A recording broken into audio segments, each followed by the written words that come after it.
Hola, buenas noches. Yo soy Beto Ortiz. Acá empieza una nueva edición de Beto a Saber, la amenaza elegante. Hoy vamos a mostrar en un reportaje especial cómo es verdad que la señora Romina Mela, mano derecha de Gustavo Gorriti en IDL, servía de mandadera al fiscal de la Nación, Pablo Sánchez, para establecer comunicación con el fiscal general de Brasil. Y esto está documentado en las interceptaciones telefónicas que se hicieron en ese país. Esta es una denuncia realmente grave que vamos a desarrollar en breve. Pero primero comencemos con unos cambios muy extraños que se han producido luego de que anoche denunciáramos el trabajo soterrado, anónimo, clandestino, que realiza el así llamado Coronel Conejo.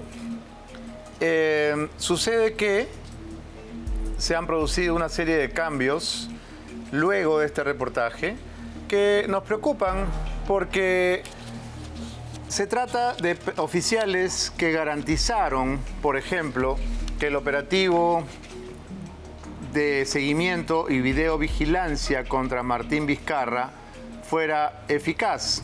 ¿Podrías dejar las fotos, por favor? Las fotos de las dos personas. Gracias.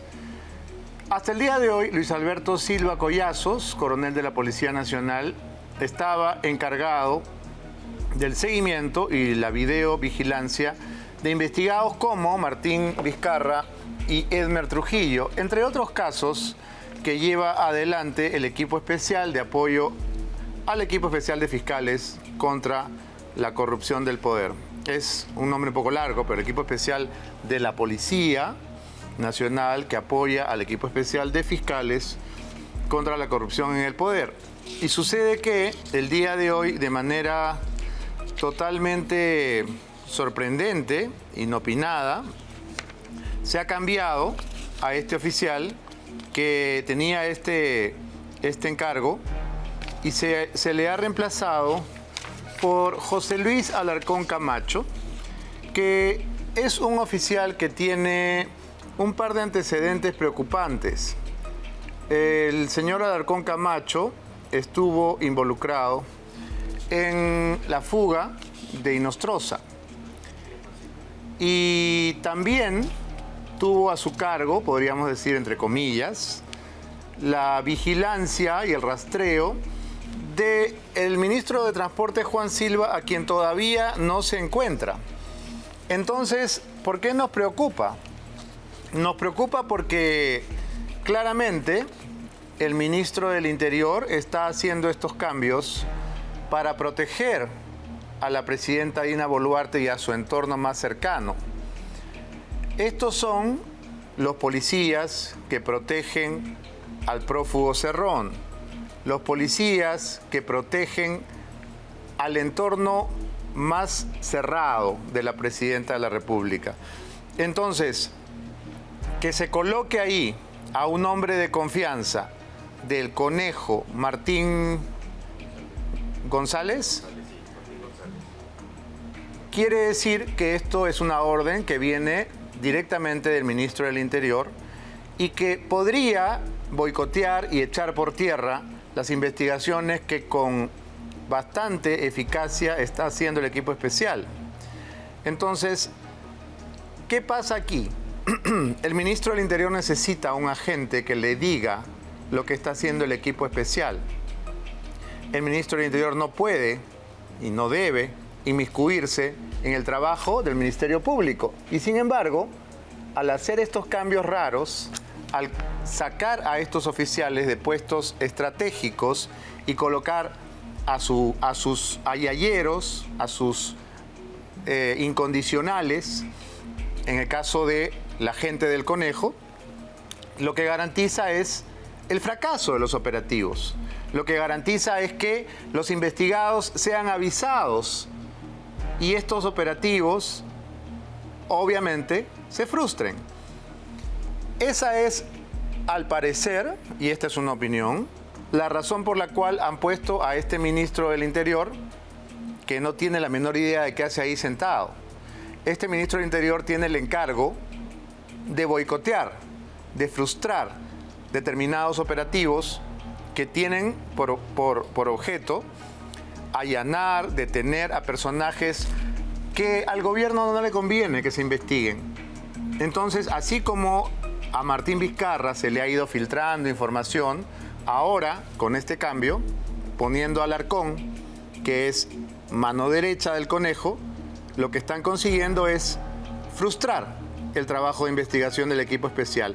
No nos extrañe que a partir de ahora, cuando se realicen allanamientos, cuando se realicen operativos combinados en distintas provincias del Perú, ya los investigados estén avisados, ya les hayan pasado el dato, ya les hayan pasado el talán y hayan podido ponerse a buen recaudo, cosa que ha ocurrido en algunas oportunidades, pero que ahora es una orden de arriba.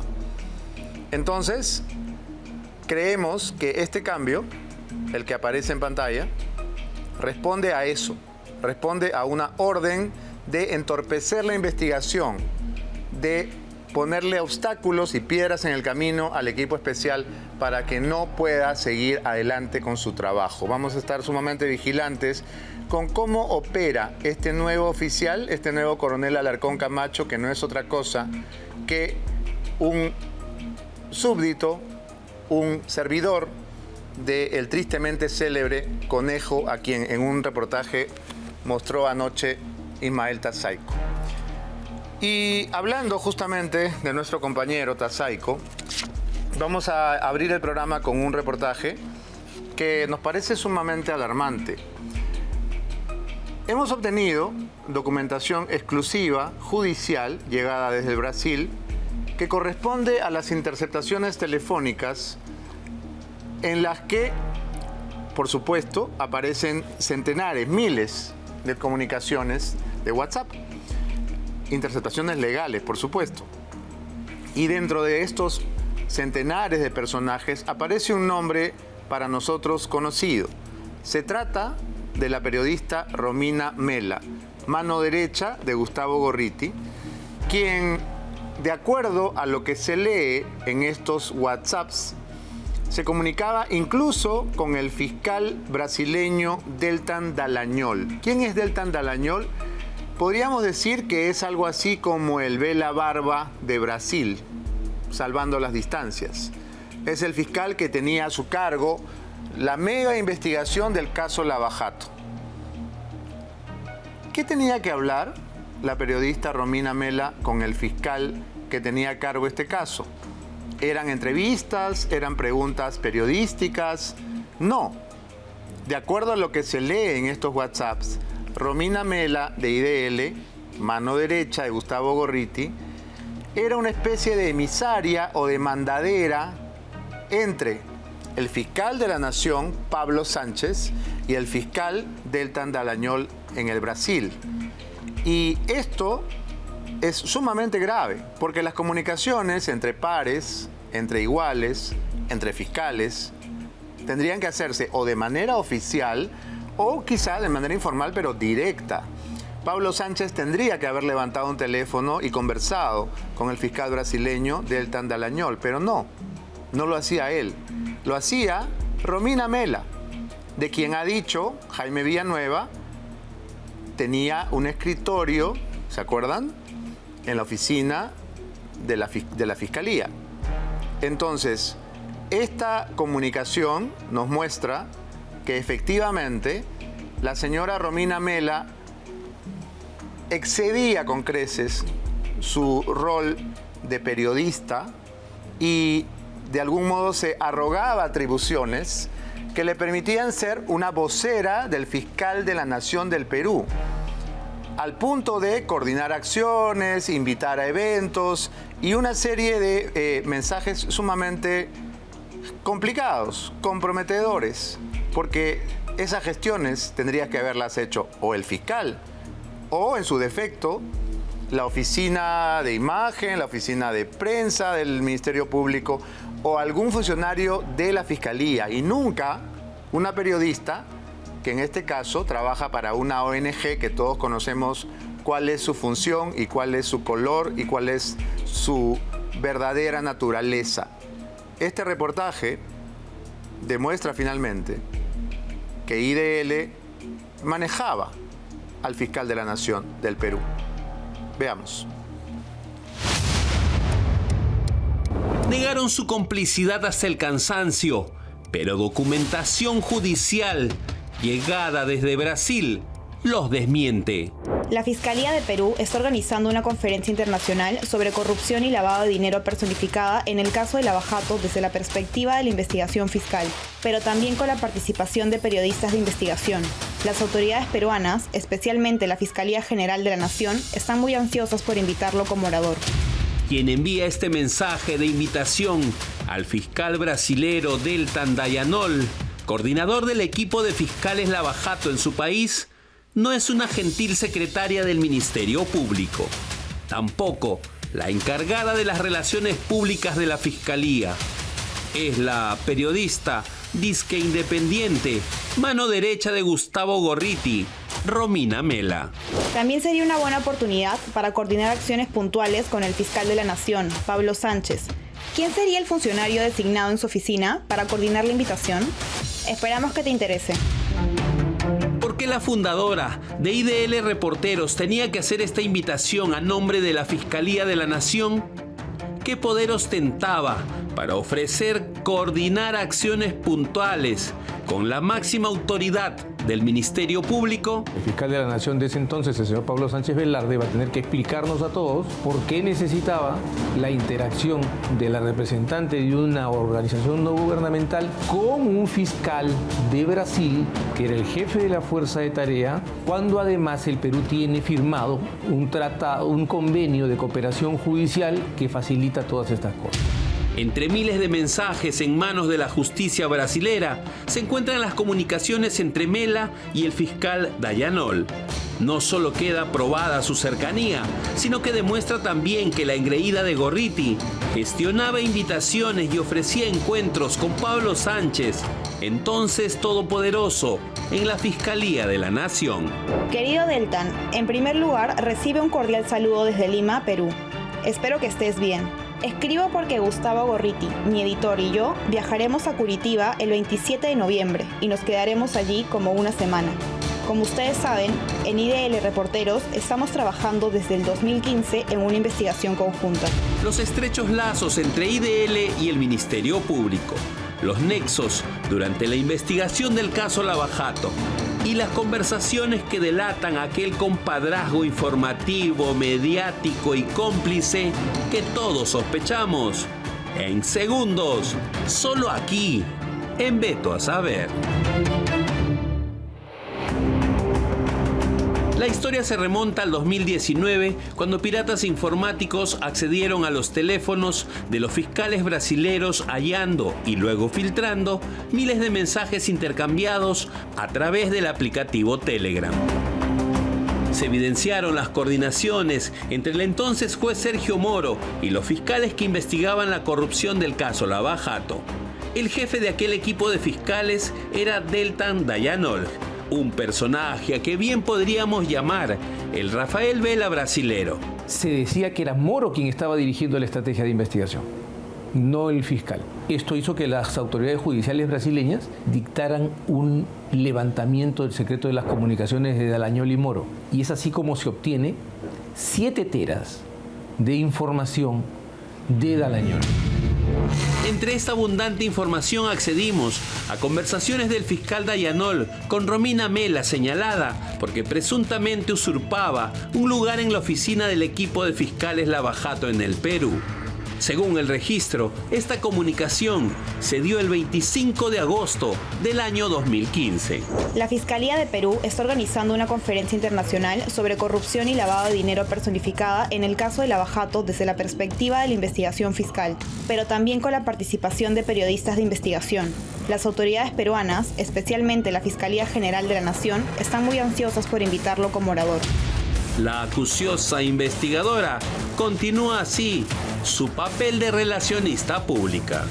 Telegram es una buena oportunidad para explicar, bajo los auspicios de la conferencia, ¿Qué progresos se han logrado en Brasil y qué progresos se pueden hacer también en el resto de América Latina? También sería una buena oportunidad para coordinar acciones puntuales con el fiscal de la Nación, Pablo Sánchez. ¿Quién sería el funcionario designado en su oficina para coordinar la invitación? Esperamos que te interese. La seguridad con la que habla la señora Romina Mela demuestra que ella tiene autoridad y seguridad en cuanto a una condición, la de representante de la Fiscalía. Y por eso es que se permite hacer una invitación de esta naturaleza y habla de fechas inclusive, independientemente de que la actividad pueda o no haberse desarrollado.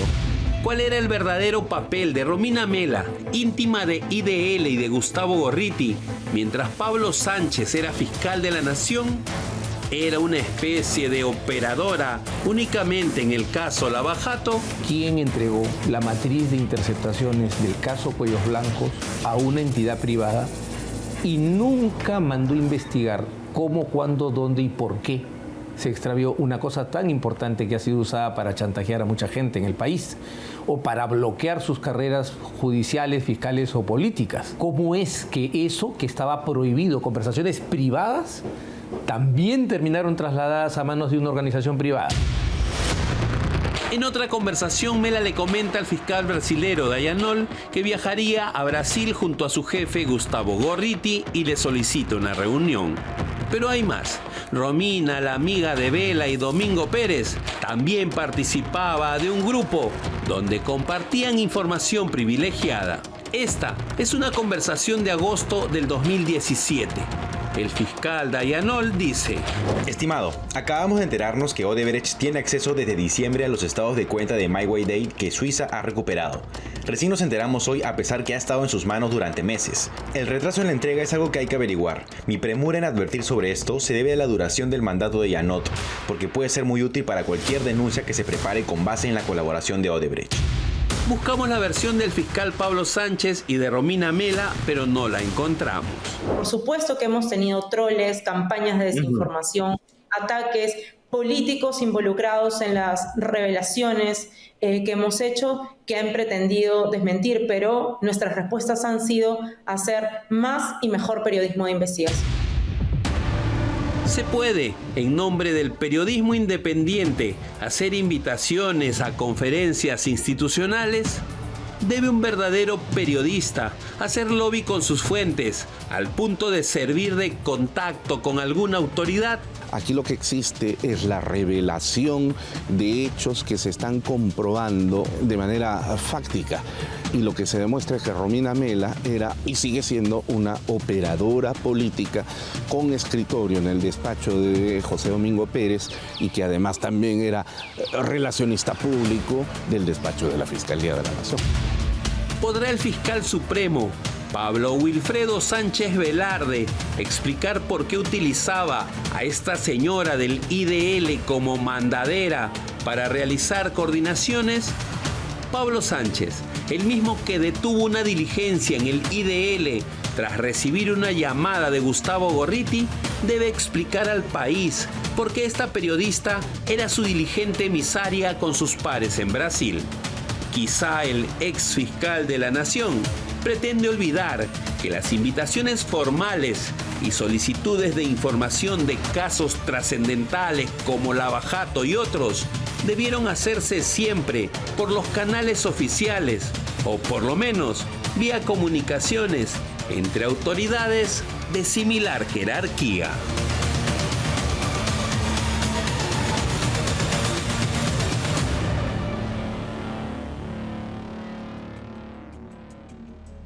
Bien, solamente para hacer la pequeña aclaración, me referí a mensajes de WhatsApp y eran mensajes de Telegram, pero para los efectos es exactamente lo mismo. Está con nosotros el abogado Humberto Abanto, a quien le damos nuevamente la bienvenida por aquí. Buenas noches, Humberto. Buenas noches, Héctor. ¿Qué significa lo que acabamos de ver? ¿Qué significa que una asistente personal, mano derecha de Gustavo Gorriti, hablara en representación del fiscal de la Nación, o se arrogara estas atribuciones en el caso de que Pablo Sánchez no se las hubiera encargado? ¿Qué significa? Bueno, significa que tenemos finalmente la explicación de por qué una institución privada, una organización no gubernamental, tenía acceso privilegiado a un conjunto de información clasificada que estaba en manos del Ministerio Público, y cómo es que además, como se ha probado en el caso de Alan García, podía coparticipar de un esquema para acercar a un expresidente. Es decir, lo que estamos viendo es que en el Perú del señor Pablo Sánchez, a diferencia de otras situaciones, en el Perú se privatizaron empresas, el señor Sánchez privatizó el Ministerio Público.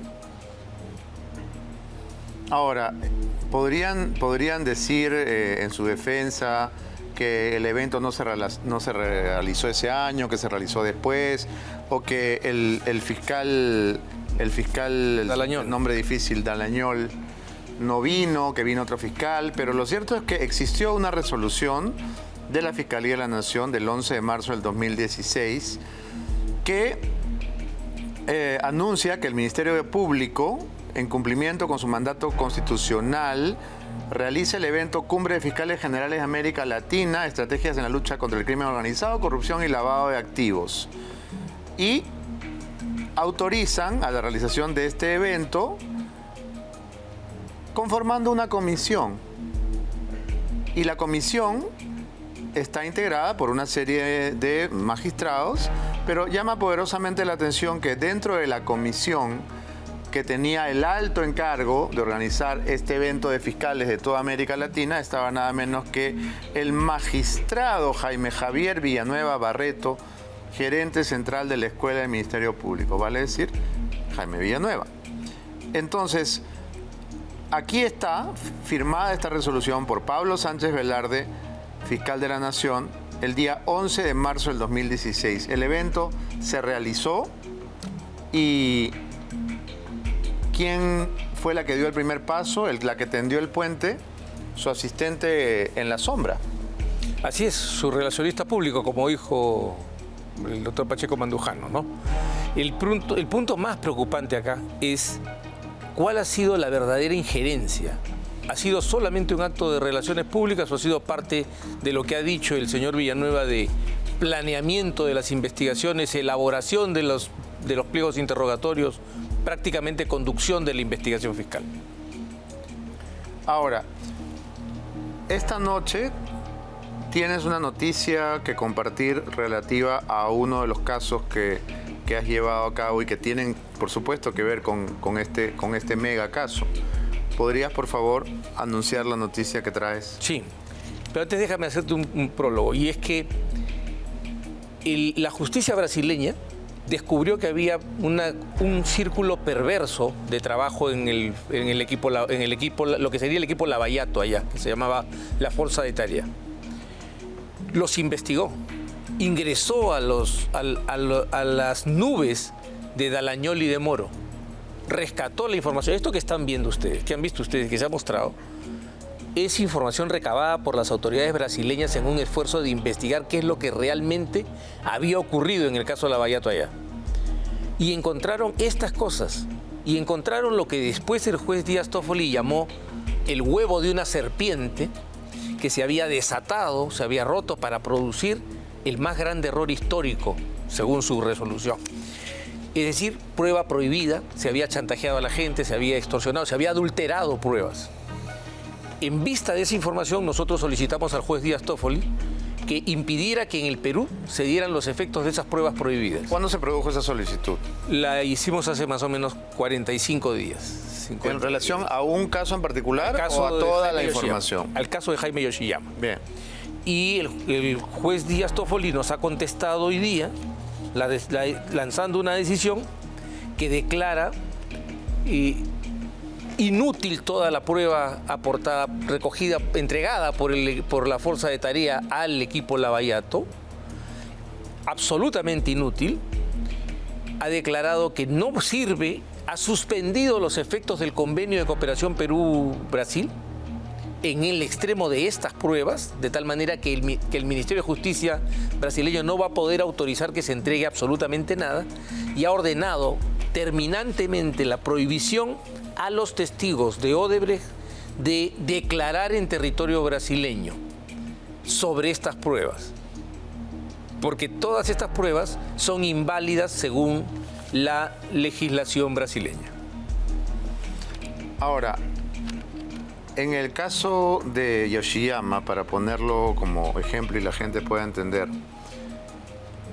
se le había sentenciado en función de información que venía de Brasil. De Brasil. ¿Y qué va a pasar con todo lo que él ya ha tenido que... 15 meses en 15 meses en privado de su libertad, 14 en Castro Castro y 1 en Ancón 1. Un mes en Ancón 1. Un hombre de más de 75 años de edad. Y ahora dicen que la prueba es inválida. La prueba es inválida.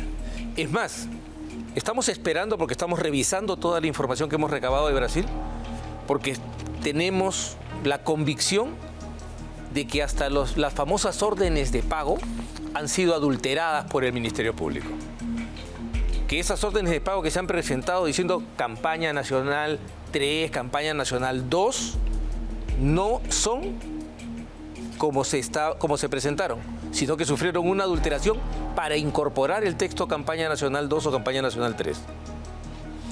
Volviendo al tema de Romina Mela, cuando Jaime Villanueva en su colaboración ha dicho que esta señora tenía un escritorio en la fiscalía, parecía, claro, una exageración o parecía cosa de novela, pero lo que acabamos de conocer sí constituye una evidencia. Sí. Es decir, ¿cuántas conversaciones, cuántos chats de cuántos centenares o miles de personas se han tenido que revisar para poder dar con esta conversación en particular? No, son 7 teras, o sea, 7 teras es una cosa inimaginable. Ni la biblioteca de Alejandría es tan grande como 7 teras de información. Entonces se ha tenido que buscar mucho y por eso se sigue buscando. Y lo que nosotros estamos gestionando es la autorización de la República Federal de Brasil, de la justicia brasileña, para que ese material pueda tener efectos probatorios aquí en el Perú. Sería útil también, Humberto, que nos contaras lo que pasó con el fiscal Deltan Dallagnol y con el juez Sergio Moro en Brasil. Bueno, tanto Moro como Dallagnol han sido procesados. Y la fuerza de tarea fue disuelta. Es importante recordar que 12 de los fiscales de esa fuerza de tarea terminaron presos y el trabajo que hicieron totalmente desacreditado. Aquí se nos vendió la versión de que era un trabajo impecable. Las interceptaciones revelaron que Moro conducía el trabajo del Ministerio Público, que Dallagnol era una especie de pelele de Moro, que hacía todo lo que Moro le planteaba que tenía que hacerse, cuando él tenía que pedir las cosas y Moro autorizarlas. O sea, que aquí quien condujo todo fue el juez Sergio Moro. Además se llegó a sospechar de que había una coordinación entre fiscal y juez. No había una coordinación, había el control del juez sobre el fiscal, que le decía, pídeme esto, pídeme lo otro, detenga a él, yo le voy a dar la prisión, tú pídemela. Mi pregunta es si nosotros tendremos los medios tecnológicos suficientes como para penetrar en las nubes de las comunicaciones de estos fiscales con los jueces de la Corte Superior Nacional de Justicia Penal Especializada. Porque si ocurrió en Brasil de esa manera sistemática, prisiones preventivas para quebrantar a los investigados y provocar colaboraciones eficaces, arrasamiento de derechos, arrinconamiento de la defensa, si eso pasó en Brasil, ¿aquí no pasó algo muy parecido? Ahora, la pregunta sería, ¿tú estabas investigando a Romina Mela o esta información apareció? No, trajimos el material, lo buscamos, comenzamos a hacer distintas búsquedas. Entonces, cuando salió el dato de Villanueva, la persona encargada de la búsqueda puso en el buscador y saltó. Porque Gustavo Gorriti no tiene resultados, ¿no? No tiene. No necesitaba. No, claro, por algo manda a otra persona, ¿no? Así es. ¿Y Pablo Sánchez tampoco? Tampoco. Interesante. ¿Te ha sido de utilidad esa información para el caso Yoshiyama? No, nos ha sido de utilidad para entender qué pasó. ¿Por qué hubo esa situación en la que la fiscalía estaba aquí y la defensa estaba acá. Y ahora entendemos qué es lo que estaba pasando. Bien. Humberto, muchas gracias por haber estado esta noche con nosotros. Tenemos que irnos a la pausa, pero antes, si quieres jugar y apostar por tu equipo favorito, juega y gana como los dioses en Olimpo.bet, la única casa de apuestas sin rollover. Regístrate y recibe 35 soles por tu primera recarga de 10. Ya lo sabes, juega y gana en Olimpo.bet y cobra más rápido que un rayo. Gracias, Olimpo.bet. Ya regresamos, es Beto a saber. Bueno, ya te dije que no voy a declarar. Esa es la actitud del señor Figueredo, que no nos quiere contar nada absolutamente, ni lo que hacía en la oficina de Cofopri, ni nada por el estilo. Se olvidó su paraguas del señor Figueredo hoy día.